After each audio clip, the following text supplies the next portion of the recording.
La parole est à Madame Geneviève Garrigos pour 2 minutes.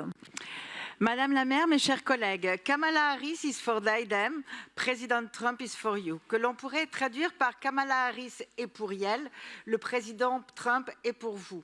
Voici l'un des slogans les plus matraqués par la campagne de Donald Trump et l'un des plus efficaces au regard des études faites par les sondeurs. Une campagne négative qui fonctionne sur la peur et désigne des boucs émissaires parmi lesquels les personnes trans ont une place privilégiée. Dès le jour de l'investiture, le 20 janvier, un décret est signé par le nouveau président interdisant toute reconnaissance de l'identité de genre et indexant celle du sexe à une hypothétique physiologie à la conception, retirant d'un trait de plume toutes les bonnes pratiques en direction des personnes trans.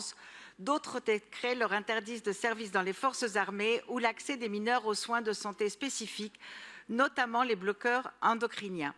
Les conséquences sur les personnes trans, leurs familles et les professionnels de santé qui les accompagnent sont d'ores et déjà dramatiques et les associations qui en France accompagnent les demandeurs d'asile LGBTQIA+, font état de multiples demandes émanant de résidents aux États-Unis.